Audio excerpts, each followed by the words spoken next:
Hoy día en la televisión la gente no está hablando para la pantalla, está hablando para el reel. Entonces, si tú no impactas en 2 segundos, no existe. Generar un espectáculo que sea lo suficientemente llamativo, provocador, como para que esa persona que te va a ver 1 segundo te vea 5. La televisión es un espectáculo, finalmente de populismo. ¿El más gritón gana? Hay que tener pachorra para eso. Para decir, yo represento al pueblo, yo vivo en Locurro, yo vivo en no sé, en Los Arechea, yo vivo en Vitacura, y los represento a ustedes que viven en La Pintana, en Bajo de Mena, qué sé yo, en un departamento de 25 metros cuadrados en la estación central. Y eso lo hace gente, lo hacen personas tremendamente privilegiadas. ¿Cómo lo está logrando la inteligencia artificial? Atontándonos, adormeciéndonos, volviéndonos más estúpidos, menos críticos, menos conscientes de la realidad. Las personas son más manipulables en la medida en que no piensan. Chile pudo haber elegido entre dos posturas de centro. Chile pudo haber elegido entre Tobá y Matei, pero prefirió elegir entre Jara y Kast. Eso, no estoy aquí tomando postura. Lo que estoy diciendo es que por alguna razón preferimos la polarización.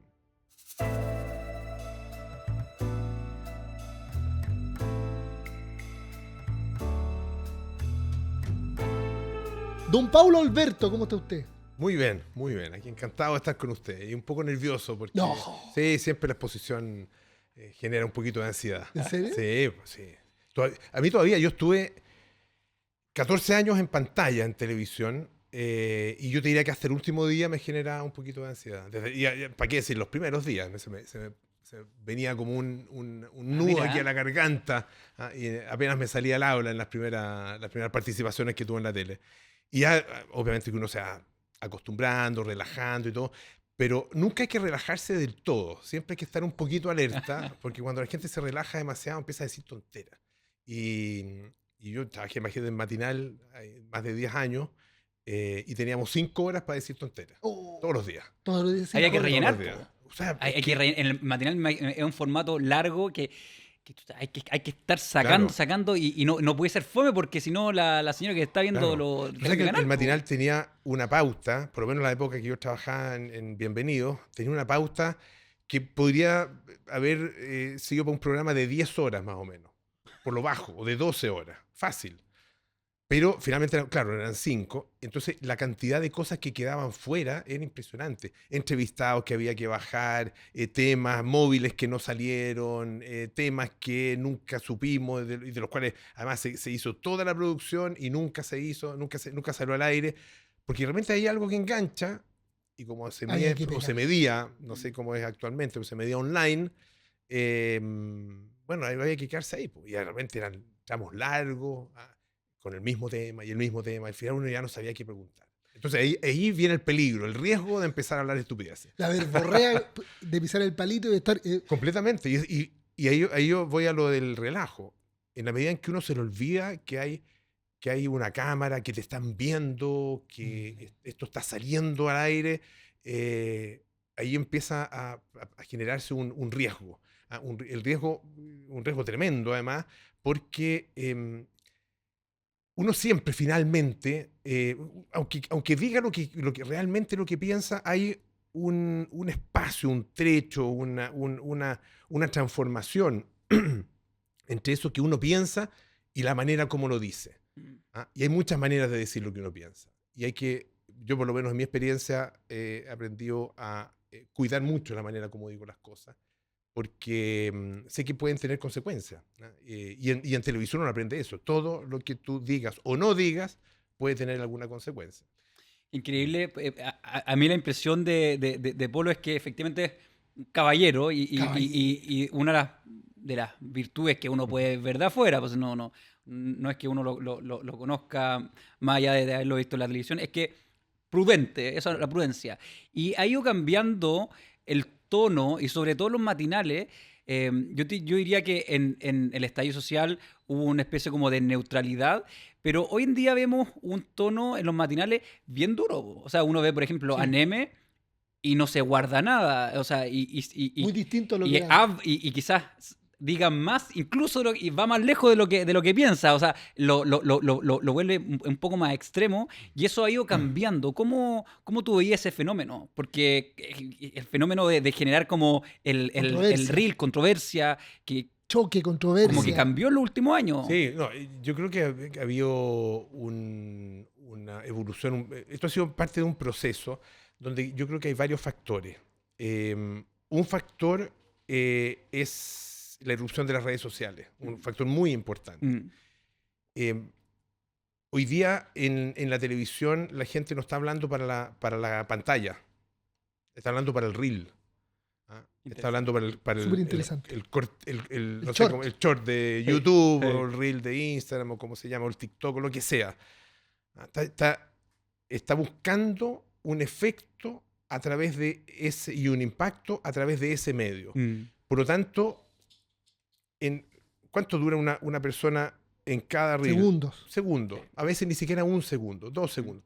Entonces, si tú no impactas en 2 segundos, no existe. Sí. Por lo mismo tienes que hacer algo, generar un espectáculo que sea lo suficientemente llamativo, que sea lo suficientemente impactante, trascendente y provocador, como para que esa persona que te va a ver 1 segundo te vea 5 o te vea 10 y te siga posteriormente. Entonces, creo que ese fenómeno ha sido muy, muy importante y ha ido agudizando algo que ha tenido la tele siempre. La televisión es un espectáculo. Por más seria que sea la programación o más serio que sea el contenido específico, no deja de ser un espectáculo, porque es algo que se transmite a partir, que viene, digamos, a partir de un emisor hacia un receptor que está en silencio, esperando entretención, esperando información, esperando algo de ti. Y por lo tanto uno tiene que ejecutar algún tipo de performance. Si uno junta estos dos elementos, el tema de las redes sociales, con la naturaleza de la televisión y con los tiempos que están corriendo, yo creo que muy agudizado a partir del estallido social, uno se encuentra con este cóctel un poquito explosivo, creo yo, donde la generación del espectáculo finalmente es un show exacerbado de demostración de convicciones, de determinación, de posturas ideológicas, de empatía con la gente, finalmente de populismo. De populismo. En eso se traduce, y muy exacerbado en estos días. Entonces yo lo que veo en muchas de esas figuras es una fiebre populista. ¿El más gritón gana? El más gritón gana, el que hace el mejor show gana, el que se expone más, y con más elocuencia, con más fluidez, y sobre todo con mayor capacidad de empatizar con el sentir, y con la sensación ambiente, y con el sentir inmediato, y con la pulsión finalmente de las personas. Pero entonces, esto es gravísimo, esto no puede seguir pasando. ¿Cómo usted? Y la interpelación a la autoridad. ¿Cómo usted permite que esto siga pasando? Esto usted debiera haberlo parado hace mucho rato. Póngase las pilas, trabaje, haga algo. Póngase en el lugar de la gente. Y eso lo hace gente, lo hacen personas que son tremendamente privilegiadas, que probablemente recibieron una educación que la mayor parte de los chilenos nunca soñó con recibir, que viven en lugares donde también la gran mayoría de los chilenos a lo mejor ni siquiera conoce, que tienen un estándar de vida, un nivel de ingreso, entonces que es muy superior, infinitamente superior al del común de las personas, y tienen la patudez de convertirse en representantes del pueblo. Yo, por una parte, lo deploro y por otra parte lo admiro. Hay que tener pachorra para eso.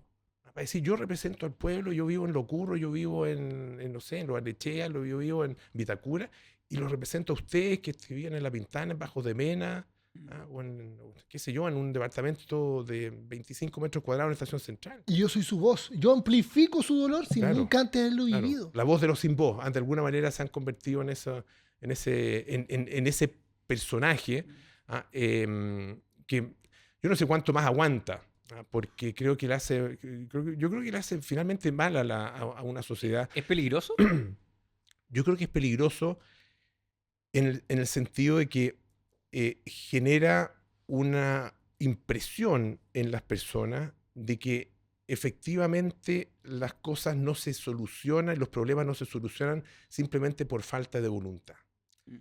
¿Qué estamos viviendo finalmente hoy día en nuestra sociedad, en general en muchas otras sociedades? Estamos viviendo una sensación por parte de la gente de que el sistema está arreglado. De que esto no va a cambiar, que esto nunca va a cambiar.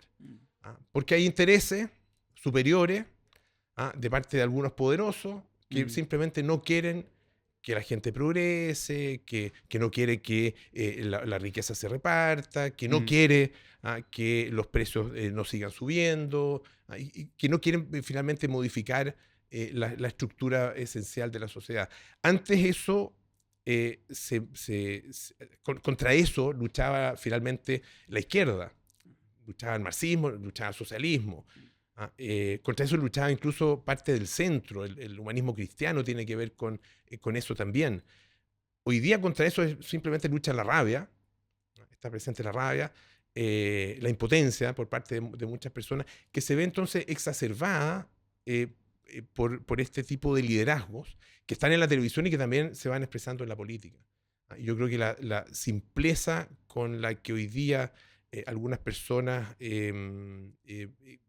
conectan con la gente, con el votante, con la ciudadanía, esa simpleza, es decir, ¿son muy caros los medicamentos? Bueno, hay que bajar los medicamentos, hay que quitarle el IVA a los medicamentos, hay que fijar los precios, hay que fomentar los retiros de las AFP, porque eso le va a dar plata a la gente que la gente le necesita, es su plata, tiene el derecho, y todo ese tipo de medidas que son tremendamente populistas y que finalmente en todas partes del mundo donde se han aplicado han terminado en el desastre.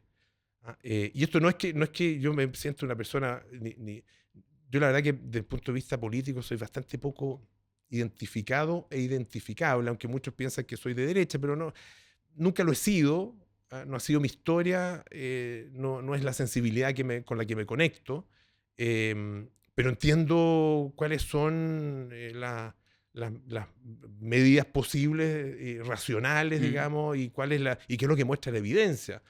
Y para mí la evidencia es muy importante en la toma de decisiones.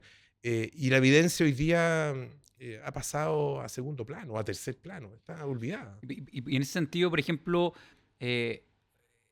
los que están dirigiendo, principalmente los animadores de matinales, uno podría decir que son populistas, o el populismo no solamente afecta en la política, o en la política partidaria o específica, sino que en el sentido más amplio, en las distintas esferas se da este populismo, un populismo periodístico, donde efectivamente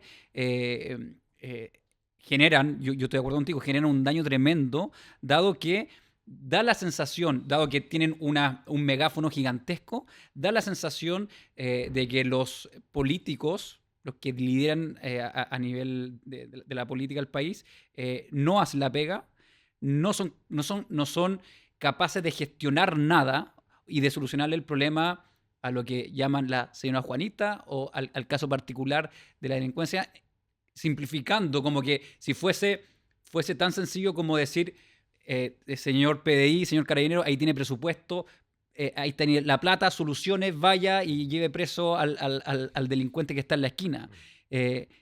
Pasa entonces ese populismo en el área periodística, o sea, y es inclusive, a mi criterio, es más grave que el populismo político, porque es ese mismo mensaje que después se traduce en los políticos. Es el mismo mensaje y lo voy a ejemplificar, no significa que sean esas las personas, pero una opinión, por ejemplo, de Neme, la podría tomar un político y la toma, porque lo está escuchando, está viendo que ese reel tiene un alcance gigantesco, que ese mensaje es el que tiene más comentarios, por ejemplo, y después lo hace suyo. O sea, lo que está diciendo Bene, voy a copiar las mismas palabras, como uno lo hace en el marketing digital, pero aquí en política, lo voy a copiar para después amplificarlo y me voy a apoyar de este mensaje porque yo sé que funciona, porque a él le funciona.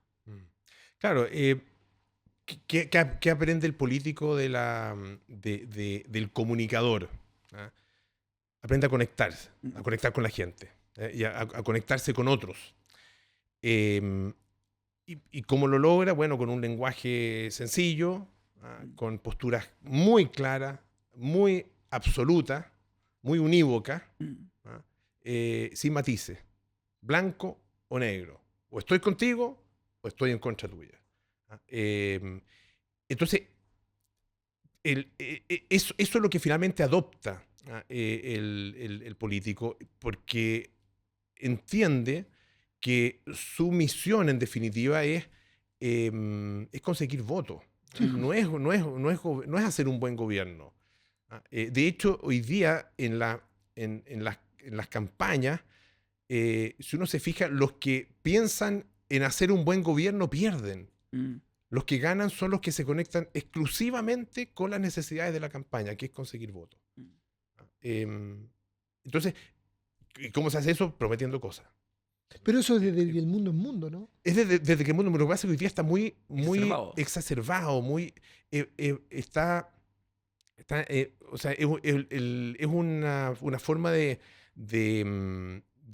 conseguir resultados, rating en un caso, popularidad en un caso, votos en otro caso, que hoy día se ve efectivamente, está como en esteroides, porque las redes sociales han logrado generar un efecto que uno lo puede medir en la vida cotidiana, cuando hay algo que a uno le empieza a dar vuelta, le empieza a preocupar, y uno se mete mucho en Instagram o en otras plataformas y va mirando los reels, y esa preocupación, por arte de magia, que en el fondo es el algoritmo, te va respondiendo.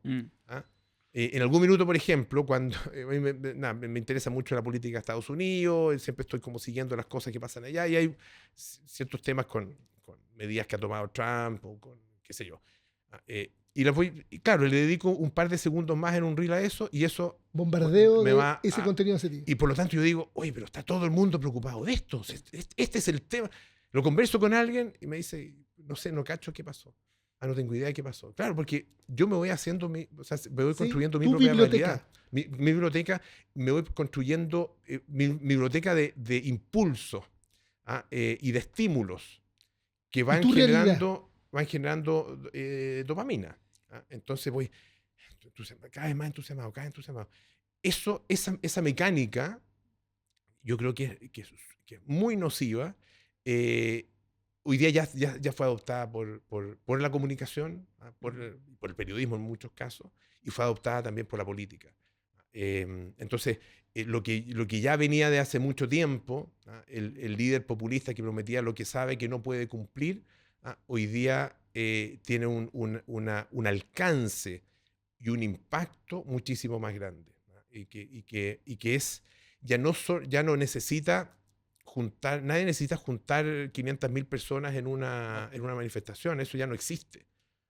Lo que necesita es llegar a esas 500.000 personas o a 5 millones de personas a través de un TikTok. Es súper agudo el análisis, porque las redes sociales tienen algo que efectivamente descentralizan. Por ejemplo, los medios descentralizaron. Nosotros podemos estar aquí sentados, Jaime, hace 20 años atrás era imposible haber estado sentado acá porque no teníamos cómo llegar. O sea, la única forma de haber estado sentado acá es que esto hubiese sido Canal 13. Pero nunca hubiésemos tenido el alcance si no sería por las redes sociales. O sea, las redes sociales descentralizan de alguna forma la comunicación, los medios, que a mi criterio es algo positivo. También a nivel de publicidad, no solamente política y periodismo. Esto pasa por marketing, por todo. Por el emprendimiento. Por toda la sociedad y los distintos como peldaños. ¿Sí? Todo. Pero también tienen algo que es sumamente peligroso, que es lo que estamos hablando ahora. Que porque esto no es culpa del que dirige el matinal, no es culpa de, no sé, Julio César o Neme, que podrían ser los que más han aprovechado esta posición, sino que son el problema central son las redes sociales al mismo tiempo. O sea, genera un impacto positivo, pero también un impacto súper negativo. Pero también los medios, yo me acuerdo cuando yo era chico, somos más probablemente generacionales, yo en Curicó tenía 2 canales de televisión, que era TVN y Canal 13. Quien generaba la agenda y generaba la pauta familiar, nuestra propia realidad, era lo que se veía en TVN y Canal 13 y algunas radios, pero voy a dejar afuera la radio en este análisis. Y lo que me decían esos canales era la verdad, era la realidad, era como se veía Vietnam en su minuto, pero alguien pagaba por eso también. Y es como, no sé si se le pagaba a los medios, pero alguien ponía en pauta y en agenda y la gente opinaba y hablaba lo que en televisión salía. Bueno, de esta manera, hoy en día decimos, oye, pero es que esto se descentralizó. Ahora las redes sociales, cualquiera pesca un teléfono, da su opinión y tú lo consumes. Pero hay un tema que es el algoritmo. Que si yo pesco tu celular, tú te estás alimentando de una agenda que es distinta a la mía y es distinta. Y lo mismo, si antes se pagaban los medios, lo pagaban probablemente muchas veces empresas pagaban eso. Hoy en día nosotros también estamos pagando por marketing digital y nosotros también marcamos una agenda que es capaz de sacar un presidente Trump de presidente solo por un ataque de medios que fue brutal y tú decís, wow, si no hubiera sido por redes sociales Trump no sale presidente. Y es como, ¿cómo? Pero si eso no había pasado antes y la televisión no era la que se pagaba, bueno, las redes sociales también se paga.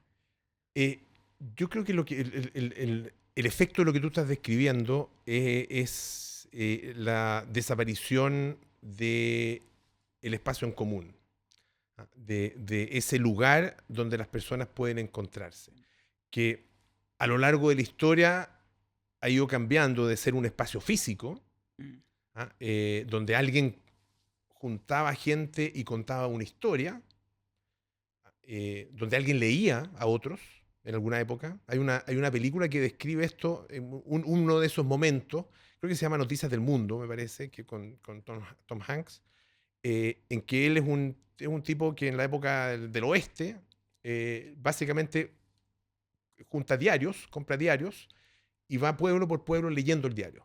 Y junta gente, ahí se produce una especie como de obra teatral, donde él está y empieza a leer los diarios. Pasó en, qué sé yo, Belgrado, y empieza a contar lo que...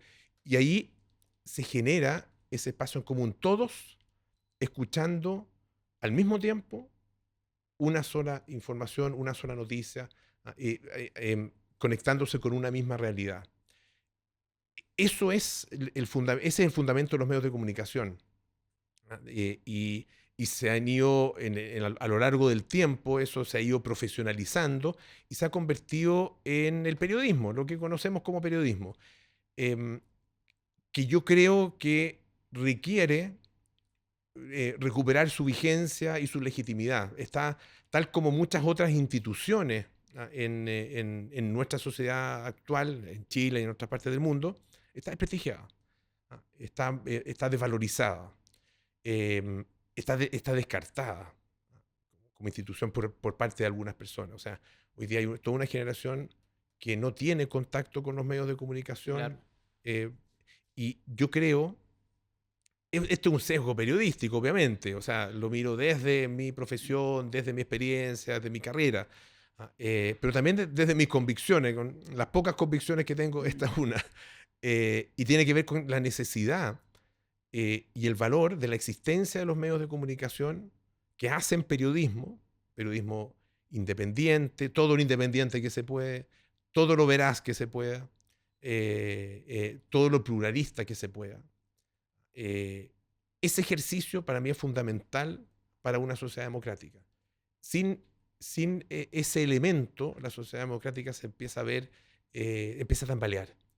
Se empieza a ver debilitada, porque le falta un elemento que es parte de su estructura fundamental. Entonces, la crisis de los medios está muy asociada, muy vinculada con esa crisis de la legitimidad de la democracia. Ahora, ¿ese es el rol de TVN? No, de todos los medios. De todos los medios. Todos los medios, cada uno en su espacio, cada uno con su mirada, interpreta a una parte de la sociedad y da cuenta de la realidad desde un determinado punto de vista. La presencia y la existencia de múltiples puntos de vista expresados en un ejercicio que es un ejercicio honesto de búsqueda de información y de, entre comillas, búsqueda de la verdad. Pues yo digo de la verdad dentro de lo que se logre, porque obviamente que es un inalcanzable, como la objetividad es un inalcanzable, pero es un valor al cual debemos aspirar. Hace poco escuchaba a Ascanio Cavallo decir que una de las renuncias importantes que ha hecho el periodismo en los últimos años ha sido la renuncia al valor de la objetividad. Al decir, no se puede ser objetivo, no existe la objetividad. A lo mejor no existe como resultado, pero sí existe como proceso, como camino, como actitud. Y yo lo vinculo mucho con la honestidad en la búsqueda de la verdad, en la búsqueda de la información, en la búsqueda de la evidencia. Cuando no existe nadie que haga ese ejercicio, bueno, nadie lo va a reemplazar.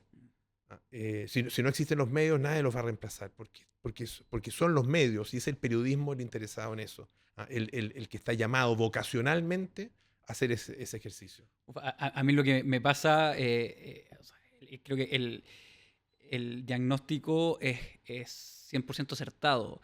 Lo que me pasa a mí, Polo, es que siento que eso estructuralmente desapareció. Desapareció por la Porque no hay consumo. por la irrupción de las redes sociales. Porque no hay consumo. Estructuralmente, la industria cambió tanto, dado que yo saco mi teléfono, me pongo a grabar y lo pueden estar viendo 300.000 personas. Se fragmentó esos medios, porque son medios de comunicación. Aquí uno tiene un medio, otro medio y otro medio. Esos 5 medios que históricamente me refiero a los últimos 100 años, históricamente existían, se fragmentaron en cuanto, no en 100, en millones. 1 millón. Cada generador de contenido es Entonces, ¿cómo volver a juntar esos 5 o 6 medios, que son espacios comunes, para poder comunicar un mensaje que también es común, que tiene además una línea editorial? Es como un poco y la política también pasa ese riesgo. De alguna forma los países que son más estables económicamente y socialmente son aquellos países donde la estructura política también está concentrada en ciertos medios. Estados Unidos tiene 2, bueno, dentro del republicano, los republicanos hay fragmentación, y lo mismo los demócratas, pero ese equilibrio también te genera esa estabilidad. El problema es que estos 5 medios se dividieron en 2 millones. Entonces, esa estabilidad, a mi criterio, estructuralmente ya no existe. Y no va a existir en la medida que sigan existiendo redes sociales. Esa es mi humilde opinión. Yo estoy de acuerdo, pero hay un tema conceptual con el que no estoy de acuerdo, porque lo que hace esa persona que se graba o que muestra una realidad o que entrevista, no es periodismo. No. Eso no es periodismo. Eso es, en algunos casos, una entretención, una exposición, una exhibición. Es otra cosa. Es otra cosa. No está haciendo periodismo. No está buscando lo que el periodismo busca, que es ser un reflejo genuino, estricto, fiel de lo que está pasando. No está buscando esa fidelidad, está buscando mostrarse, está buscando mostrar su punto de vista, lo que es absolutamente legítimo. Si cada uno tiene una opinión, un punto de vista y tiene pleno derecho a expresarla.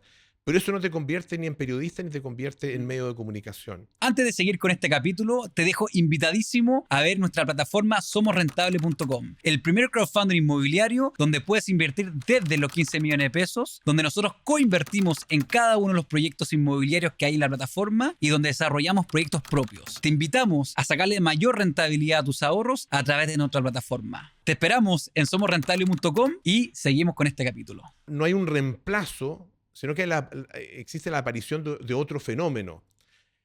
Pero es un fenómeno que compite con lo más buscado, lo más necesario, con lo absolutamente indispensable para cualquiera que quiera comunicar, que es la atención del otro. como dicen los gringos, eyeballs. Sí. Estamos buscando eyeballs. Buscando gente que nos mire, que nos vea, que nos escuche, que nos lea, etc. Entonces, esa atención efectivamente hoy día está mucho más puesta en las redes sociales, está mucho más puesta en TikTok que en la suma de todos los... O sea, TikTok en este minuto está teniendo, aquí en Chile, más visualizaciones que lo que tienen todos los medios de comunicación sumados, incluyendo tele, radio, diario. Pero es todo. una realidad Pero que... no es que ese señor, esa señora o señorita en TikTok esté haciendo periodismo, están haciendo cosas distintas. No, El tema es que claro. le presto atención a eso y creo que eso construye realidad de la misma manera como construye realidad el periodismo. Y ahí es donde hay una distorsión, creo yo, en la forma en que lo percibimos. Claro, pero las 24 horas siguen siendo 24 horas. Tal cual. O sea, la realidad tal cual. en ese sentido se impone. O sea, la atención que tú tienes de una persona, no sé cuánto es al día, dependiendo cada uno cuánto es en redes sociales, pero hay personas que 6 horas. Tú tienes 6 horas para llamar la atención de esa persona.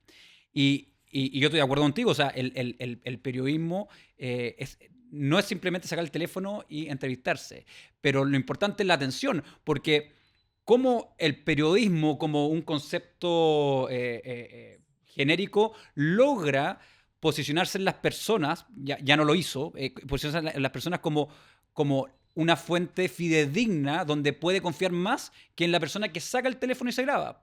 Eso ya no fue, o sea, el periodista ya se desprestigió en ese sentido, el periodismo en sí, y ya las redes sociales ya se lo comieron de alguna forma. Entonces, sí, yo puedo estar viendo un video de Jaime, que no es periodista, y uno tuyo, y el tuyo me demora, no sé, 10 segundos, me aburrí porque hay mucho que ver con el entretenimiento, lo que decís tú, la dopamina, y me quedé en el de Jaime, y se llevó la atención, se le dio Jaime. Y tal vez estábamos opinando sobre el problema de las encuestas, uno contado desde el periodista, con conocimiento, con estudio, con objetividad, con ética, y el otro, un loco vehemente, weón, que dio su opinión de forma flúor, porque llamó la atención, y te quedaste conmigo y generaste una realidad que quizás absolutamente distorsionada. ¿Pero qué pasa con ese periodista? Yo estoy súper de acuerdo con el diagnóstico. Si mi pregunta es más valórica. Ética. Ética. Esa es la herramienta a través de la cual queremos construir sociedad. Queremos que... ¿Qué se hace? Bueno, yo creo... Mira, hay miradas súper interesantes sobre el futuro, sobre qué va a pasar con la inteligencia artificial y qué sé yo. Una de las que a mí me gusta, no porque crea que efectivamente va a pasar lo que él dice, es la de Julio Rojas, que es un escritor, guionista muy reputado, ha escrito muchas películas, series, podcasts, muy exitoso y gran escritor, muy buen amigo además. Y él dice, bueno, que la inteligencia artificial nos va a comer a todos, que se va a apoderar de todo, que la inteligencia artificial está mucho mejor preparada que el ser humano para, por ejemplo, la conquista del espacio. Y una vez que este planeta sea invivible, los únicos que van a poder estar en el espacio y vivir allá en el espacio van a ser máquinas. Estoy simplificando. ¿Y esto cómo lo está logrando la inteligencia artificial? Atontándonos, adormeciéndonos, volviéndonos más estúpidos, menos críticos, Sí, claro. menos conscientes de la realidad. Y lo está haciendo porque estamos... Interesante. Mirando. Y eso no es solo una cuestión de una actitud que por estar mirando Reels me pierdo muchas otras cosas de la vida. No, va teniendo un efecto en la neurológico. persona, neurológico. Lógico. Tal como lo tiene la lectura, tal como lo tuvo la aparición de la lectura silenciosa, que tuvo un efecto y tiene claramente y demostradamente un efecto positivo en nosotros, en nuestra capacidad de razonar, porque razonamos a través de las palabras, y en la medida en que tengamos un mejor manejo de la palabra, del vocabulario, de la sintaxis, mejor vamos a pensar. Bueno, ¿cómo vamos a pensar a partir de este ejercicio? ¿Cuál es la estructura cerebral y emocional que se nos está desarrollando en este minuto Por el a algoritmo. partir de esas 6 horas. 6 horas. Y tú no exagerabas cuando hablabas de 6 horas, estabas hablando de alguien bastante promedio. 6 horas dedicadas a estar mirando El scroll. cosas haciendo scroll en el reel. Ahora, Y formato cortito. Mínimo, Son formatos mínimo. cortitos. Segundo, segundo, son segundo. segundos y después te pasaste al Claro. otro, después te pasaste al otro. Entonces, claro, efectivamente ya es así. Claro. Y ya es así. La pregunta es, ¿queremos que sea así? Hay gente que quiere que sea así, sin Sí. duda. Hay gente que quiere que eso sea así, porque es más manipulable. Las personas son más manipulables en la medida en que no piensan. Einstein decía que no sabía cómo, algo así era la frase, pero no sabía cómo va a ser la tercera guerra mundial. No sabía si iba a ser nuclear, iba a ser con misiles transoceánicos, o sea, no sabía. Lo que sí sabía es que la cuarta iba a ser a onda y a palos. Que tiene, Volvemos para atrás. tiene que ver Claro. un poco con esto. O sea, no sé cómo va a ser la tercera, pero la cuarta sí estoy seguro que nos vamos a agarrar a piedrazo limpio, porque efectivamente, a mi criterio, en algún minuto esto va a tener que pegarse una ¿Qué? vuelta, un chantazo, Claro. no menor, porque si no, vamos derecho a la autodestrucción. yo soy de otra filosofía, pero la digo después de que opine usted. Sí, no, iba a decir que eso coincide con la mirada de muchos escritores particularmente, pero también en el mundo del cine se da la mirada post-apocalíptica. Que el post-apocalipsis es efectivamente guerras por la sobrevivencia, por el agua, por la comida, a piedras y palos. Y el camino para llegar a eso, también en esta mirada de proyección, claro, en algún minuto se lo vio como el mundo de George Orwell, ¿no es cierto? 1984. Un mundo dominado por un gobierno totalitario de alcance universal, que está presente y que penetra en todos los aspectos de la vida de la ciudadanía y que los manipula y los maneja, ¿no es cierto? Esa es una visión. En algún minuto yo pensé que estábamos muy lejos de eso, que nunca se iba a dar, pero yo cada día nos trae una sorpresa y pienso que eso podría Más cerca. perfectamente darse. Y darse no solo producirse un régimen totalitario que domine, por ejemplo, Occidente, sino que hacerlo con nuestra anuencia, con nuestra participación activa o pasiva. Bueno, pero esa es una mirada. Y la otra mirada es la de Huxley, ¿no es cierto?, que tenía un elemento dentro de su visión, en un mundo feliz, que justamente tiene que ver con el mundo feliz, cuando la gente se empezaba como a rebelar un poco, no los apaleaban, no les pegaban ni los metían a la cárcel, les daban soma, que era una pastilla que los adormecía y los hacía sentirse muy bien, los tranquilizaba, les hacía el mismo efecto que tiene el scroll de los... Me gusta esa mirada porque estamos en ese camino y uno con esa mirada puede pensar si es eso lo que queremos o no. Yo les voy a dar una historia. Molina, años 90. ¿Conocen Molina? Sí. Molina. Sí. ¿Usted conoce Molina? No. Es una comuna muy chiquitita al sur de Curicó. Años 90, había una panadería francesa en una esquina, la más demandada de Molina. Toda la gente, a la hora del almuerzo y la tarde, iba a comprar el pan. Yo vivía en Molina. Íbamos todos a comprar el pan en la panadería francesa. El kilo, 2 kilos, 3 kilos, los que ahí comían más. Se llenaba la panadería francesa, lleno. Vendía como loco la panadería francesa. Saludos ahí a la familia Yaque de la panadería francesa. Y de repente llega al frente de la municipalidad el Unimark. Buenas noticias para Molina, porque obviamente llega un supermercado tremendo, pero trae una novedad el Unimark. Trae el pan fabricado tipo retail, a mitad de precio, porque era más rápido. ¿Qué pasó? La panadería francesa entra en pánico porque dice, esto va a cambiar el consumo. Y efectivamente cambió el consumo. La gente se fue al Unimark, llevaba más cosas y se llevaba el pan a medio kilo. ¿Qué pasó? O te adaptas o mueres. Se tuvo que adaptar y efectivamente sigue yendo y le está yendo muy bien. Yo creo que las redes sociales, en comparación al periodismo tradicional, o tú te adaptas o mueres. Esa es mi opinión.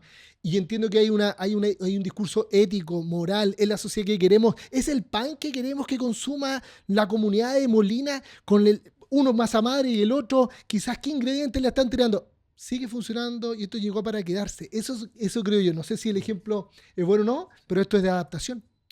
Sí, o sea, bueno, es un ejemplo de cómo funciona en definitiva el mercado, ¿no es cierto? Y las El distintas consumo. industrias, el consumo. Eh, pero, ¿qué pasa si ese pan te cambia la manera de digerir? Si tiene en tu cuerpo un efecto de carácter fisiológico. Ujú. Por ejemplo, ese pan nuevo puede ser adictivo. ¿Mm? Más barato y más adictivo, Más más barato rápido. y adictivo. Y te va cambiando a ti desde el punto de vista fisiológico.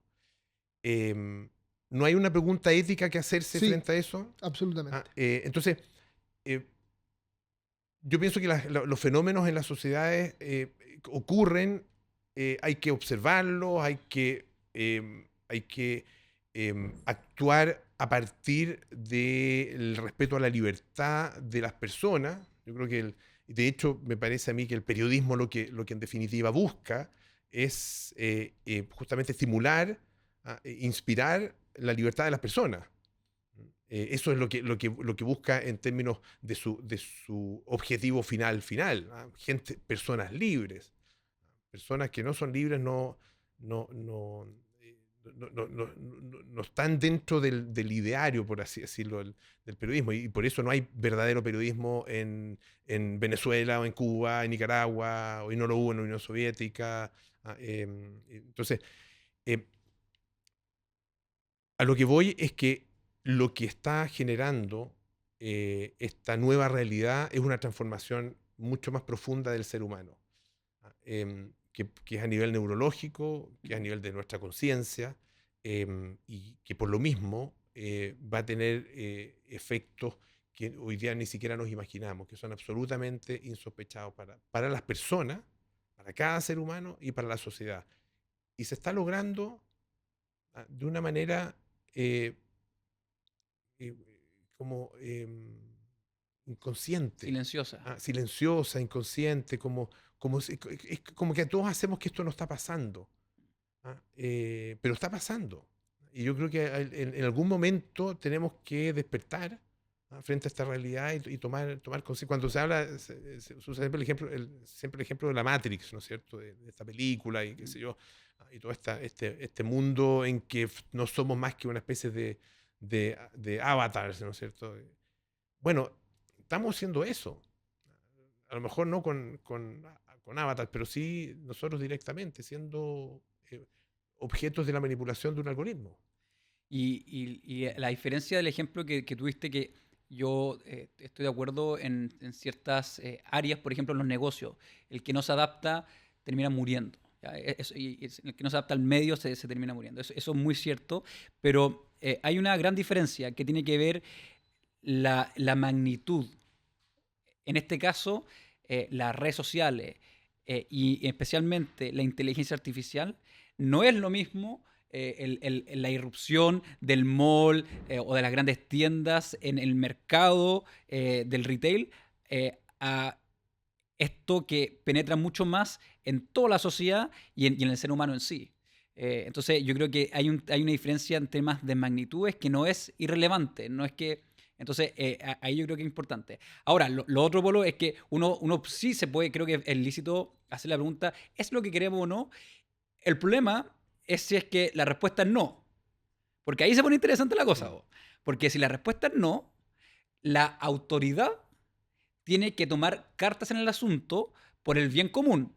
Porque ese es el fin de la autoridad, el bien común. No es, porque si no, hagamos encuesta en redes sociales Exacto. si queremos sacar los retiros o no y votemos, po, cada uno que vote. Ese modelo político sería un desastre. Ya los griegos lo intentaron, o sea, un desastre. La pregunta es, si decimos que no, estamos de acuerdo que no, ¿qué hacemos? Mm. ¿Prohibimos las redes sociales? ¿Clausuramos? Oye, como si Censuramos. censuramos, como por ejemplo pasa en China.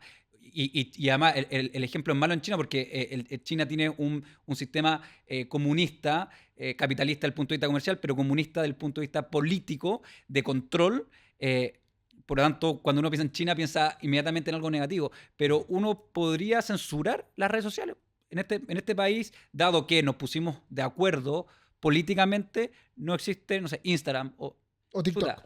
Y ahí la discusión se pone entretenida. Pues. Ahí se pone interesante. Sí, pues. Yo no tengo la respuesta. Me parece que el rol que uno cumple más bien de ayudar a generar la pregunta y la discusión en torno al tema, la respuesta la tendrán que dar efectivamente las autoridades actuales, futuras. Pero hay algo en lo que sí creo que debemos dar respuesta inmediata, que es la manera como generamos a esas autoridades, cómo las elegimos. Eh, Chile hoy día está enfrentado a una elección de dos posturas que, claro, hoy día ya la cosa está mucho más matizada, pero son dos posturas bastante extremas en el espectro político. ¿Mm? Partido Comunista, Sí. Partido Republicano. Están prácticamente en los extremos. Hay gente obviamente más extrema, más a la derecha, hay gente más a la izquierda, pero como partidos institucionales, con ciertas tradiciones, ahí están. Chile pudo haber elegido entre dos posturas de centro. Chile pudo haber elegido entre Tobá y Matei. Pero prefirió elegir entre Jara y Kast. Eso, no estoy aquí tomando postura. Lo que estoy diciendo es que por alguna razón, preferimos la polarización. Queremos, si uno le pregunta a cada uno, ¿usted quiere la polarización? ¿Usted quiere que en Chile existan posturas tan enfrentadas, que existan lo que en otras partes llaman la grieta o el abismo? Lo que ha pasado en España, por ejemplo, lo que ha pasado en Argentina, lo que está pasando en Estados Unidos. Las posturas en Estados Unidos son irreconciliables. Entonces, la elección y la definición de quiénes van a tomar esas decisiones con posterioridad es también muy importante. Y para eso hace falta empezar desde muy atrás, desde muy abajo, desde la educación. Si ustedes miran los libros de lenguaje y comunicación, se van a dar cuenta que lo que se respira ahí en relación con lo que estábamos hablando antes, con los medios de comunicación, es pura sospecha, incredulidad, suspicacia frente a los medios de comunicación. No sé si tienen hijos en esas edades, pero la gente que mire, aquí se dice, usted te está manipulando o te puede manipular, la comunicación responde a ciertos intereses. Sí, yo no digo que no sea cierto en muchos casos, pero estamos haciéndoles ver a los niños, y sobre todo a los más chicos, porque los niños hoy día, desde que nacen, empiezan si los niños nos miran a nosotros, una guagua recién nacida, no sé si se han fijado, las guaguas recién nacidas lo único que quieren es que les pasen un celular. Tienen meses. Lo único que quieren es que les pasen un celular, porque claro, ven a los papás, o sea, primero es llamativo, pero además ven a los papás que están todo el día metidos en esto, también quieren ver, también quieren su parte. Entonces, estamos enseñando, estamos educando, yo creo que hay cosas que se deben hacer y que se pueden hacer. ¿Para qué? Para que tomemos decisiones conscientes y no estas decisiones medios dormidos que estamos tomando. ¿Tú estás de acuerdo con pasarle el celular a un niño de 5 años? No. ¿Ningún minuto del día? No, yo no se lo paso. O sea, yo soy medio, en eso soy medio extremo. Yo creo que en general el acceso a ciertas tecnologías y la sobreutilización de ciertas tecnologías no trae ninguna consecuencia positiva. No veo que sea mejor que el niño tenga un celular a que tenga un cómic. ¿Por qué eso es extremo? Más que extremo absoluto. Yo creo que es extremo en el sentido de que no es una postura, digamos, popular o no es una postura mayoritaria. Yo creo que la postura mayoritaria es, bueno, los niños... Porque mucha gente piensa que él hace ¿Pero bien. es la correcta? ¿Ah? Ahí es la postura de cada uno. Yo en eso respeto la visión de todo el mundo. ¿Ah? Mi postura y lo que traté de hacer con mis hijos no me resultó en algunos casos y no me resultó en la medida en que hubiera querido. Pero es claro, cuando mis hijos más grandes eran chicos no había celulares, así que no había acceso, no eran smartphones, así que no eran lo mismo, no eran tan atractivos. Pero pasa con los videojuegos también. Los videojuegos, o sea, los videojuegos dicen son súper buenos porque te ayudan a, no sé, acelerar no sé, ciertos aspectos cognitivos y bla, bla. Yo creo que el ejercicio del videojuego te ayuda a ser mejor en el videojuego, pero no te ayuda a ser mejor en la vida. Ah, o sea, no sé. No te entrega No te herramientas. entrega herramientas para la vida. La lectura sí te entrega, la conversación te entrega, el juego físico, el juego en espacios abiertos te entrega herramientas para la vida. Te entrega herramientas. Esto otro, claro, te da más destreza en los dedos y probablemente pensás más rápido para matar gente. Pero no es algo que puedas aplicar en otros aspectos de la existencia. Yo encuentro interesante además cuando nos referimos a ciertos temas, y esto nos pasa a todos, cuando uno dice ciertas posturas, se puede definir como extremo o absoluto. Y también pasa otra cosa, que decimos que respetamos todas las posturas. Y yo te lo planteo de otra forma. Yo no respeto todas las posturas. Yo sí respeto a todas las personas, pero no todas las posturas. Porque lo que tú me estás diciendo, a lo cual yo concuerdo 100%, pasarle hoy un teléfono a un niño de 5 años está mal. ¿Tú se lo pasas de la Oli? No, bajo ni un respecto. Bajo ni un respecto. Eso está mal. No podemos apoyar en la ciencia, en la psicología, en la psiquiatría, en todo lo que uno quiera para demostrar para el incrédulo, porque creo que esto es algo de sentido común, que pasarle un teléfono a un niño chico, un smartphone, está mal, ¿ya? Ahora, no significa que una persona, que muchas personas pueden creer, pueden pensar que está bien, o se lo pasan simplemente, ni siquiera se lo cuestionan. La opinión de esa persona al pasárselo está mal. ¿Significa que yo no respeto a esa persona? No, yo a la persona la respeto por ser persona. Pero en esa materia, su postura no la respeto.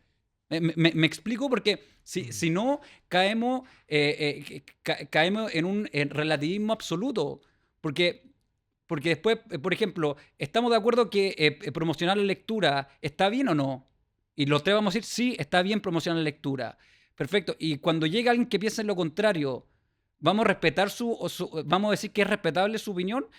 O sea, nosotros tres, si somos coherentes, deberíamos decir que la opinión de esa persona no es respetable, porque nuevamente la ciencia, los estudios demuestran que potenciar la educación, la lectura es buena. ¿Significa que no estamos respetando a esa persona? No, si yo la estoy respetando, no significa que la estoy denigrando No, y nada. sí entiendo. Me explico Yo creo que no hay diferencia entre una cosa y la otra. Creo que el respeto a la persona se expresa, entre otras cosas, en el respeto a sus puntos de vista, al respeto a tener otro punto de vista, el respeto a expresar otro punto de vista y el respeto a que esa persona viva de acuerdo con sus propios puntos de vista. No creo que, yo no creo en posturas... Pero el punto de vista... Pero el punto de vista, porque sí. No, el punto de vista puede estar equivocado, pero el punto de vista puede estar equivocado, a mi juicio. Bajo tu juicio. O puede estar ser completamente contrario a la evidencia. Pero ¿qué pasa en una sociedad? Hoy día estos son temas súper actuales. Esto es un tema muy actual. Por ejemplo, en Estados Unidos con el tema de las vacunas. En Estados Unidos hay un creciente movimiento antivacuna basado en evidencia errónea, engañosa, interesada, demostradamente falsa, ¿ya? Desde hace años. Pero esa postura tiene derecho a ser expresada. Yo creo que tiene derecho a ser expresada. Lo que no significa que tenga derecho a ser aplicada como política pública. Mm. Pero ¿de dónde tiene que surgir esa política pública? Tiene que surgir del consenso. Tiene que surgir de las personas que nosotros elijamos para que nos gobiernen. O sea, Estados Unidos, los norteamericanos, eligieron a un presidente que a su vez nombró como ministro de salud a una persona antivacuna. ¿Y qué está haciendo esa persona antivacuna? Está diciendo y convenciendo al Políticas presidente, públicas además, antivacunas. está generando políticas públicas antivacunas. Está generando, además, políticas públicas en contra de la evidencia. Por ejemplo, con el tema del Tylenol, ¿no es cierto?, el paracetamol y el autismo. Y le está diciendo el presidente de Estados Unidos en una conferencia de prensa, le está diciendo a todos, oiga, a la mujer embarazada, ustedes no tomen Tylenol. Pese a que toda la ciencia dice que no tiene ningún efecto negativo. ¿Ah? Entonces, ahí es donde está el gran problema. No en la existencia o en la expresión de esas, sino que de determinadas posturas, porque tú no las puedes silenciar. ¿Ah? Los que las silencian son los regímenes autoritarios y totalitarios, donde no hay espacio para el que piensa distinto porque está equivocado, ¿ah?, o porque eventualmente puede estar en lo correcto. No hay espacio simplemente porque no hay espacio para el disenso. Eso no puede ser, no puede existir en una sociedad democrática. Tiene que existir la posibilidad de que todos expresen sus posturas, por más equivocadas que estén en relación con mi visión o por más equivocadas que estén en relación con lo que dice la evidencia. Por lo mismo, yo vuelvo atrás. ¿Cómo logramos que las personas tengan conciencia de lo que están haciendo en el momento de votar? ¿Y cómo logramos que las personas apoyen políticas públicas que sean las correctas para el desarrollo de su propia vida y también de la sociedad? Polo, ¿para ti existe el líder positivo y el líder negativo? Yo creo que sí. Desde que uno tiene memoria en, qué sé yo, en el colegio. ¿Pero existe para ti un líder positivo y un líder negativo? Sí, sin duda. Ya, Sí, yo soy de la sin postura de que no. Existe el líder nomás. Porque así como me pueden nombrar el extremo, que puede ser Hitler, ¿fue un líder positivo o negativo? O sea, Fue negativo. Absolutamente negativo. Fue un líder negativo. Ya, Totalmente. yo soy de la línea de la corriente, de que no, es una corriente, que no existe el líder negativo ni positivo, sino el líder. ¿Por qué? Porque si tú hablas con la persona que votó, porque fue democráticamente elegido, Hitler es un líder positivo. Entonces el líder es líder. Sí, pero si lidera y los efectos de su liderazgo generan cosas negativas, es un líder negativo. Y es que el líder por sí va a generar también cosas negativas. Porque hay gente que está en contra de él también. Hay gente. El próximo presidente de Chile va a ser un líder, no positivo ni negativo. ¿Por qué? Porque fue elegido. Ya es líder. Bueno, esa es una corriente. Ahí entramos. Es una corriente. Ahí entramos que nuevamente entramos en el relativismo donde no existe ni el bien ni el mal. Claro. Simplemente existe, en este caso, el liderazgo. Y yo encuentro que eso, o sea, no lo comparto en absoluto. Sí, lo sé. Porque existe el bien y el mal. Existe, y esto quizás también suene... ¿Pero entendí mi punto? Sí, lo entiendo. También existe la verdad. No, una es acoloradamente en Paraguay. Existe la verdad. Y no es tu verdad, tu verdad, tu verdad. Distinto es los puntos de vista.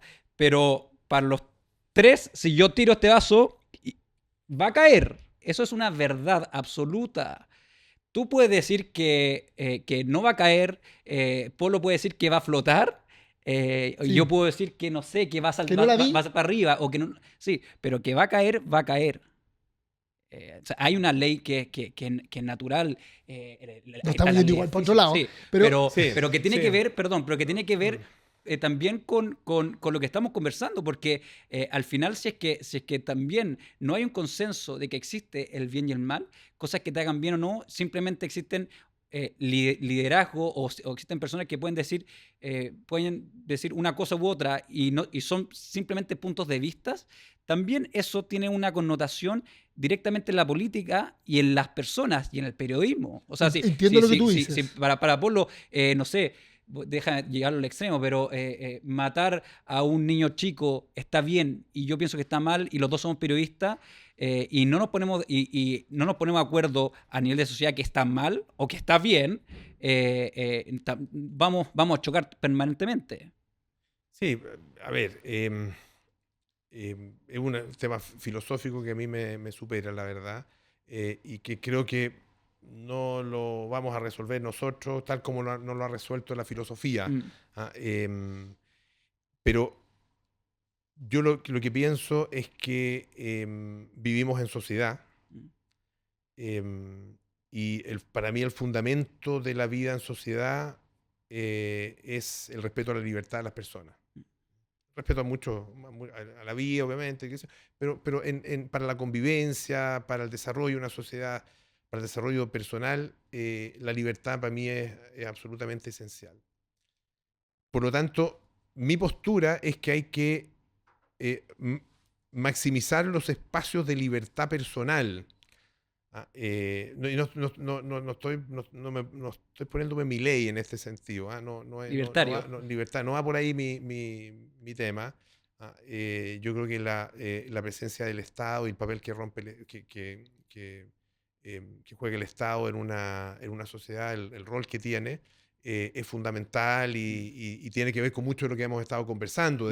Una vez que definimos, ¿no es cierto?, qué camino queremos seguir, bueno, el Estado tiene el rol y la misión de conducirlo, de ayudar a conducirlo. Pero el fundamento para mí es la libertad de las personas. Y eso implica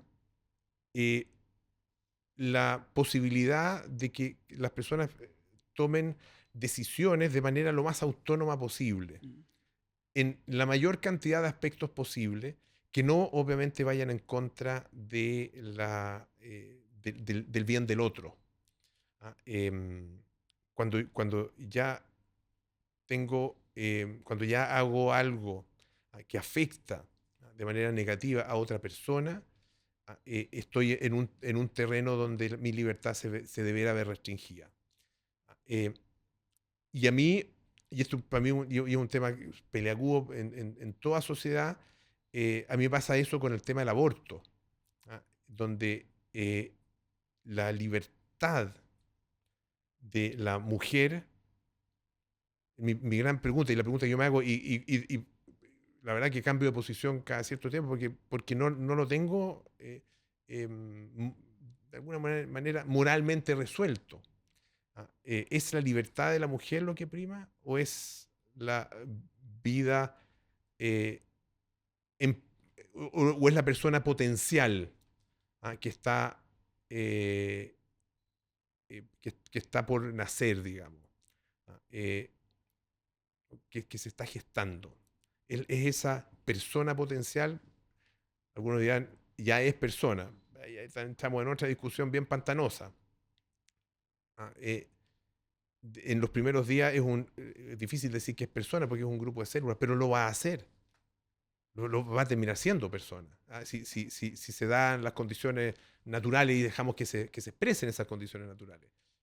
Entonces, ahí para mí es donde se definen cruzan. cosas como bien cruciales, absolutas en una sociedad. Y recuerdo cuando se discutió el tema del aborto en tres causales, que le escuché no sé si era diputado o senador en ese entonces, Juan Luis Castro, que fue presidente del Colegio Médico, que es médico, y él decía algo que a mí me hizo sentido. eh, es- tenemos, tenemos que... Yo entiendo todos los razonamientos, entiendo las distintas posturas, pero hay que permitir la existencia de ese espacio de libertad y de autonomía del ser humano y que tome esa decisión. ¿No? Y que obviamente cargue con las consecuencias. ¿No? porque puede tener consecuencias. ¿Tu opinión sobre el aborto? Yo, más allá de que este hace un debate sobre el aborto, efectivamente lo que uno se tiene que preguntar en ese entonces es si es que ese individuo que se está gestando es independiente o no, es ser humano o no. Porque también hay otra discusión hacen la diferencia entre ser humano y persona. Del punto de vista científico, es un ser humano distinto. Y es cosa de... la genética esto lo resolvió hace mucho tiempo. Si tú le sacas el ADN, te vas a dar cuenta que no es el ADN ni del papá ni la mamá. Es independiente.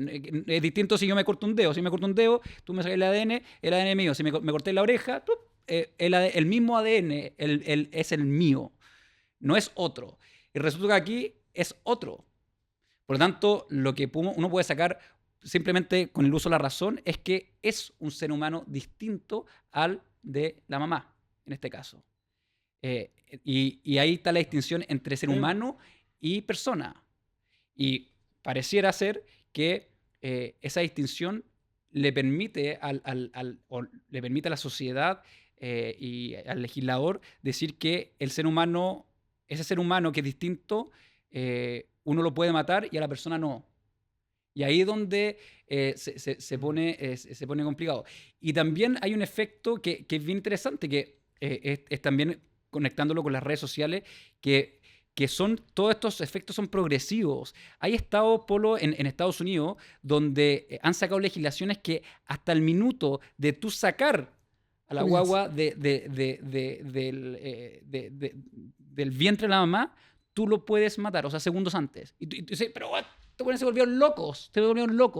Lo que pasa es que es progresivo, no es algo que es de un día para otro, no es que los gringos se volvieron locos de un día para otro, es que fue progresivo y se fue entendiendo como una libertad que se llegan a esos extremos que para nosotros hoy en día, nosotros tres, son impensables. O sea, los tres hemos tenido guagua y hijos y no sé si tú estuviste en el parto, yo estuve en el parto, no sé si tú estuviste. Sí, tú estuviste en el parto. Sí, ya. Tengo 4 partos de observador y de rol absolutamente inútil, porque los papás somos completamente inútiles en eso estoy totalmente de acuerdo, o sea, somos totalmente inútiles en eso, pero los tres vimos de alguna forma y nos parece impensable plantear algo así. Y resulta que hay sociedades que han evolucionado o involucionado a llegar hasta ese punto. Involucionado a mi criterio, sin duda. Sí, yo para serte franco no lo tengo resuelto. Yo tampoco lo tengo resuelto. Yo al final uno puede vivir con cosas sin resolver pero que va a resolver en su propia vida, digamos. Y me parece que ese es el grado de autonomía que yo espero de la sociedad. ¿Como la pena de muerte? Es que eso ya no hay decisión personal ahí en la pena. No hay decisión personal íntima. Yo con mi propia conciencia, sino que es el consenso social el que la permite o no la permite. ¿Pero tú estarías de acuerdo con la pena de muerte?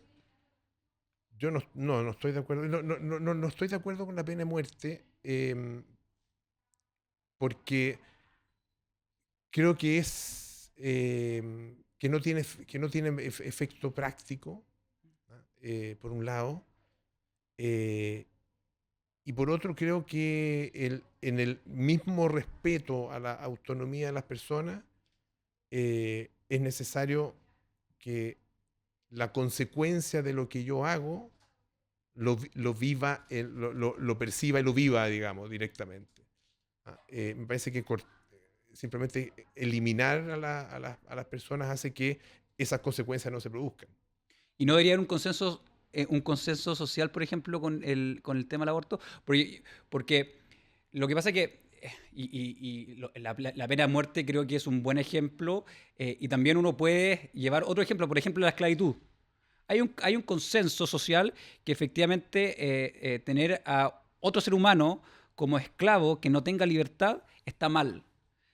Pero en el caso del aborto, no está ese consenso hoy, hace 20, 30 años estaba y para atrás igual, aunque en otras sociedades no, en otras sociedades ha existido en la antigüedad, pero tampoco no debería existir ese consenso porque se debería aplicar el mismo sentido. O sea, si es que, por ejemplo, si yo te pregunto, ¿estás de acuerdo con la pena de muerte? Tú me dices no, porque además hay un consenso, pero yo no estoy diciendo que tú vas a matar a alguien. Tú podrías decir, no estoy de acuerdo en la pena de muerte, pero si matan a alguien con pena de muerte, bueno, la libertad de esa persona o de ese grupo de personas y bueno, y no se aplica lo mismo, indiferente. no se aplica lo mismo que en la esclavitud. Sí, bueno, yo no voy a tener esclavos, pero bueno, si tú tenés, yo respeto tu libertad de tener esclavos, ¿o no? No, no, porque no estás respetando la autonomía y la libertad de una persona, del esclavo, en este caso. Entonces no hay consensos que son una contradicción en los términos más esenciales de lo que uno está proponiendo. Y yo para mí el elemento fundamental es la expresión de la libertad del ser humano. Ya, o sea, si yo te convenzo y esto como para resolver tu punto en tu cabeza, si yo te convenzo a ti que en ese ser humano que se está gestando, si en ese ser humano hay persona, tú dices, perfecto, entonces yo no estoy de acuerdo con el aborto.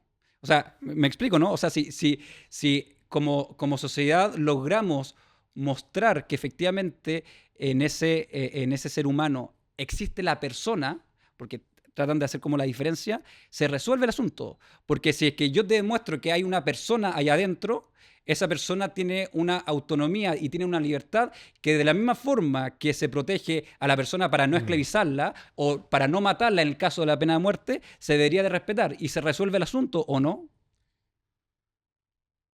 Se resuelve a nivel individual, creo yo, pero la dificultad es a nivel social. Porque... Pero si estamos de acuerdo que es persona a nivel social, si nos ponemos de acuerdo o estamos de acuerdo sociedad? que como sociedad que efectivamente ese ser humano que está creciendo es persona y que tiene derechos, se resuelve a nivel social y estaría prohibido, igual como está prohibido la pena de muerte o como está prohibido la esclavitud, ¿o no? Siempre y cuando como sociedad estén de acuerdo. Es que, sí, lo que pasa es que o sea, es un ejemplo que tiene sentido a partir, creo yo, de un imposible, que es generar ese acuerdo. Porque es un acuerdo que no es un dato científico, sino que tiene que ver con posturas filosóficas, con visiones filosóficas. ¿De qué vamos a considerar efectivamente un ser humano? Persona. Persona. Yo creo que desde el punto de vista científico, que es ser humano, eso ya está demostrado por la genética, eso no resiste análisis, Ya, que es la persona, ser humano. Entonces, claro, es que yo te puedo decir... ¿ese ser humano es persona o no? Yo te puedo decir lo siguiente. Si llegamos al consenso de que es ser humano, ¿Qué persona? o que es persona, si llegamos al consenso de que es una persona, Sí. la extraigo y la dejo aquí arriba de la mesa. ¿Qué pasa con esa persona? Muere. Es inviable.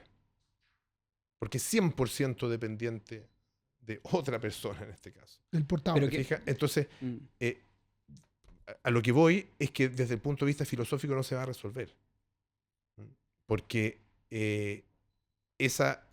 la sola inviabilidad y la dependencia absoluta de otra persona físicamente y por extensión emocionalmente hace que la decisión no esté en manos de quien es eventualmente podría ser de alguna manera víctima, ¿no es cierto?, de esa decisión.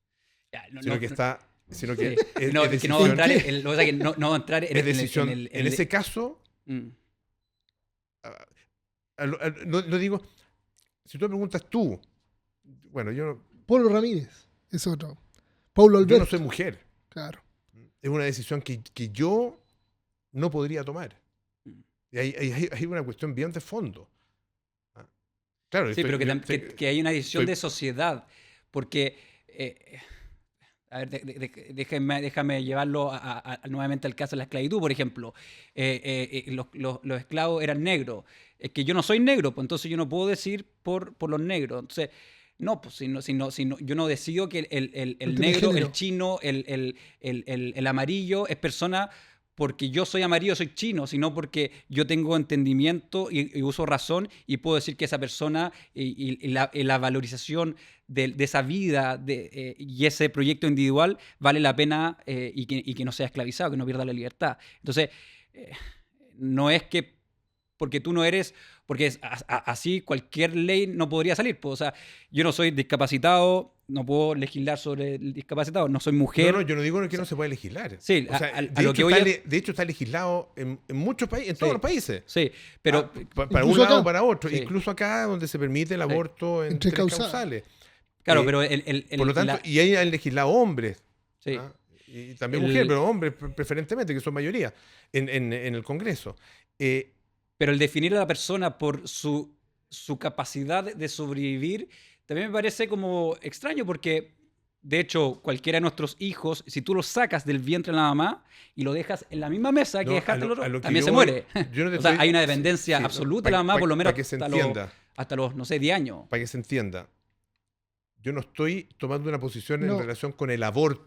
Sí, entiendo. Lo que estoy diciéndote es que es imposible llegar a ese consenso. Nunca vamos a llegar a ese consenso. Porque ahí, como sociedad, porque como sociedad. Para que se entienda la persona que lo están viendo, estamos hablando de cómo poner de acuerdo a una sociedad para una toma de decisión y antes de eso a quién legisla. O sea, claro, solo para sentar las bases nuevamente. Claro. Ahora, pues es bueno desde el punto de vista moral el consenso al que hemos llegado. Yo no tengo herramientas realmente para decirte bueno o es malo. Creo que las sociedades, a ver, esto se puede discutir en un millón de temas que han sido controversiales a lo largo de la historia. En algún momento la homosexualidad fue penada, ¿no es cierto?, castigada. Y existía el delito de sodomía. Eso ya no existe acá en Chile. En algunas otras sociedades existe. ¿Está bien que se castigue a una persona homosexual? ¿Está mal? ¿Cómo lo resolvemos? Y eso se resuelve llegando a un determinado consenso, donde creo yo que tiene que haber principios fundamentales a los cuales debemos perseguir. Y ese principio fundamental para mí es la libertad y la autonomía de la persona. Pablo, toda esta conversación se está dando en relación también por un ambiente político muy potente, y nos quedan los últimos minutos, de la importancia de elegir buenos líderes en este país y personas que nos van a gobernar, con un parlamento que va a elegir las leyes que también nos van a gobernar. ¿Qué opinas tú de que los periodistas den su voto, que confiesen por qué van a votar? ¿Estás de acuerdo o no? A mí me da un poco lo mismo. Creo que un periodista, tal como cualquier otra persona, se representa a sí mismo nomás. Va a depender de su voluntad de exponer simplemente su pensamiento. No me parece que haya un deber ser detrás de eso. Porque hay algunos que opinan que el periodista que entrevista a políticos debiesen confesar por quién van a votar. Matías del Río lo dijo acá. Yo creo que es irrelevante. Perfecto. Yo creo que es completamente irrelevante. ¿No es un tema moral? No. ¿No hay un tema de sesgo? Sí, pues, siempre hay un tema de sesgo. Sí. Pero lo que planteaba... O sea, lo diga o no lo diga yo, sí. lo diga o no lo diga, el sesgo va a existir igual. Entonces, ¿qué cambia en la medida en que yo lo diga? Simplemente que lo explicito y que la persona sabe con anterioridad. Claro, con anterioridad y con certeza, ¿no es cierto?, desde dónde estoy preguntando. Pero desde dónde estoy preguntando no tiene ninguna relevancia. La relevancia la tiene la pregunta que hago. Sí, yo estoy de acuerdo con eso. Mi posición, yo voto A, B o C, da exactamente lo mismo. Lo importante es que si estoy preguntando, haciendo la pregunta correcta. Y genuina, que también a veces, Y porque yo te genuina, puedo hacer y preguntas, claro, yo te puedo hacer preguntas maliciosas, po. O sea, si que a mí no me gusta, no O sé, con revancha. Cast, yo te, no sé, te la pregunto de una forma, o si no me gusta Jara, te pregunto de otra forma. Entonces, creo que tiene que haber una honestidad, claro, una honestidad, y completamente. Pero no es requisito sí. para que sea honesto la explicitación del voto. Mm. No creo que sea requisito. Yo creo que, eh, por ejemplo, yo trabajé con la Raquel Correa. Me acuerdo ¿Ah? perfecto de Raquel Correa. Y para mí una de las grandes periodistas que ha habido en Chile para mí un referente absoluto en el periodismo. Y tuve el privilegio de compartir con ella. Full de derecha, Raquel Correa. No, No te creo. no. Y yo no te sabría decir por quién votó ella para el plebiscito. Mira, No tengo certeza de por quién votó para el plebiscito. Trataba exactamente igual al de derecha Mm. y al de izquierda. Y tú dices que es full de derecha y hay otra gente que dice, no, esa es demo. Y lo decían en ese tiempo. Es demo. Yo no sé qué era. Nunca supe. Tengo una pequeña sensación, Intuición. pero claro, pero sería súper injusto decirla porque ya no está no para, tiene cómo defenderse. claro, para ¿Tiene algún rebatirme. ella desarrolló algún nivel de objetividad entendiendo que no es absoluta, pero sí logró desarrollar Claro, eso que yo te acuerdo contigo, eso es propio de un buen periodista. Ser objetivo, ecuánime. ecuánime, Ser ecuánime. O tratar sea, con respeto tratarte a ti y a claro, ti de la misma manera. claro. Aunque uno piense parecido a lo que yo pienso. Pero si yo te digo, mira, yo voto por ti, Mm. y te hago las preguntas, o sea, no aporta absolutamente nada. Porque lo que debe ser juzgado por parte del público, a mi juicio, es el valor de la pregunta y la honestidad y la ecuanimidad con la que es formulada. Tuviste y con esto también voy terminando, tuviste un periodo, a mi criterio, de los periodos más difíciles que por lo menos yo que soy añitos más joven nomás, Harto más. fueron de los momentos más difíciles que ha habido la democracia, que ha habido el país, que fue el estallido social. Eh, ¿Cómo te afectó esa objetividad, neutralidad? ¿Cómo lo viste tú en ese momento? Que nunca lo habéis vivido antes, me imagino, Mm. como periodista, y tiene que ser un momento duro, po. O sea, no era fácil para Fuerte. nadie el estallido social, y menos para los periodistas que tenían la función de estar comunicando en momentos tan difíciles para el país. Yo sentí que quedé offside, Mira, absolutamente offside, y me sentí caduco Mira. como periodista. Porque sentí que estaba completamente eh, fuera, ¿desconectado? desconectado. No, No desconectado no, socialmente. no. Voy a A entender ver, mal. como todo el mundo, obviamente que había cosas que me preguntaba y que me sorprendieron y que no logro todavía resolver por qué se produjeron de esa manera.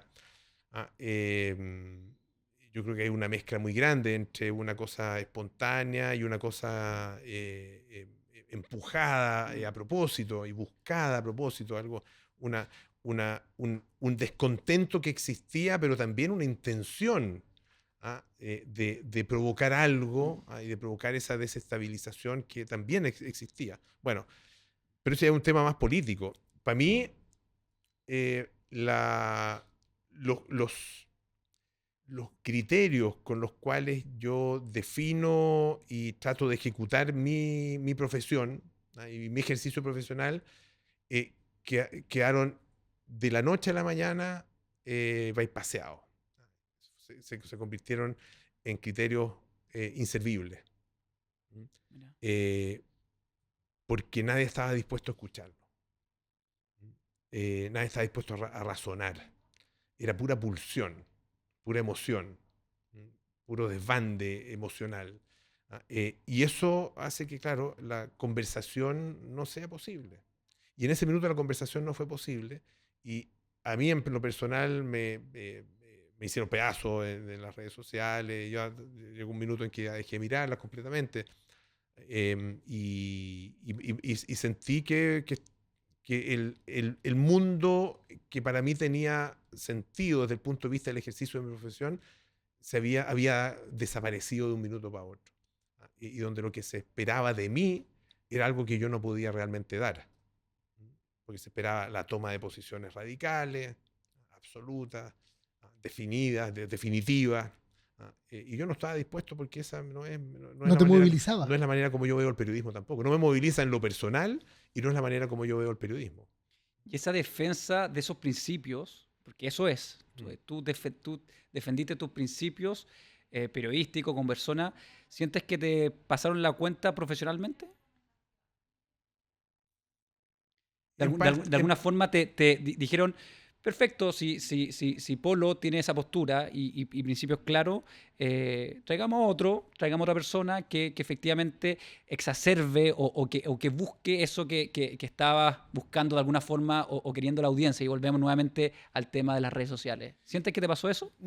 No, yo creo, en alguna medida sí. De hecho, en el canal se hacían encuestas y mediciones de la evaluación de cada uno de los conductores y los periodistas, y mi imagen se vio fuertemente afectada. Yo estaba en el matinal y por lo tanto del equipo periodístico del canal fui probablemente el que más se vio afectado. Por lo mismo, porque tenía un nivel de exposición que era un nivel y un espacio de exposición que eran complejos. Entonces probablemente ahí hubo algún efecto, pero yo no era el único que tomó esa postura y hay muchos otros que han tenido mucho éxito posterior y que siguen vigentes y que están en televisión o en otros espacios. Así que no podía decir que esa fue una razón para que yo haya pagado algún costo. Pagué el costo sí en lo personal y probablemente en mi imagen, pero no fui el único. Afortunadamente hay varios otros periodistas que yo creo que mantuvieron el estandarte. Yo traté de hacerlo. Y bueno, uno tiene que también aceptar las consecuencias de los propios actos en todo momento y en toda materia. Polo, tú nombraste estar vigente. ¿Qué es estar vigente en el periodismo? Buena pregunta. Estar vigente en el periodismo para mí es continuar siendo una figura relevante para un determinado público, para un grupo de personas, y seguir siendo alguien a quien se le escucha y a quien se le considera esa voz como una voz legítima y verdadera, y honesta. Eso para mí es estar vigente. ¿Echas de menos la televisión? En absoluto. No, para nada. Echo de menos algunas cosas, algunas personas, obviamente. Echo de menos hacer algún tipo no sé, de programas, pero la televisión como yo la viví, no la echo de menos. La verdad que creo que fue una etapa a la que le agradezco mucho porque aprendí muchísimo de los medios de comunicación y de la sociedad y de las personas. Pero creo que las etapas tienen su momento y mi etapa en la tele siento que ya pasó. ¿Se echa de menos el sueldo en la televisión? Se echa de menos el sueldo en la televisión porque son buenos sueldos en la tele, pero afortunadamente estoy con un muy buen trabajo y muy contento en eso. Perfecto. Muchas gracias, pues, Polo, de haber Gracias, venido a Polo, Somos la Rentables. Tremenda sincera y franca. Me encantó, y aparte que el lado muy filosófico, muy casi espiritual. Y eso que no hablamos del mundo espiritual, pero daba para hablar del tema espiritual, porque se nota que eres una persona que lo tiene bien desarrollado. Eso por lo menos me quedo yo. Pero con pocas cosas resueltas, eso sí, en definitiva. Pero bueno, lo tiene resuelto. Pero todavía te queda mucho por delante. Polvo en este universo. Sí. Yo creo que es una resolución a la que nunca va a llegar en la vida. Pero eso es lo interesante, el camino, no es el resultado. Polo, ¿dónde las personas te pueden seguir? ¿Dónde te pueden escuchar? Bueno, en Radio Duna, obviamente. Radio Duna todos los días, de lunes a viernes, en aire fresco, a las 5 de la tarde, los esperamos. Y también en mis redes sociales, básicamente en Instagram, que es lo que más uso. Creo que es Polo Ramírez C en mi cuenta. Ya no me acuerdo mucho, pero los esperamos ahí. Perfecto. Muchas gracias a ustedes. Muchas gracias, Polo.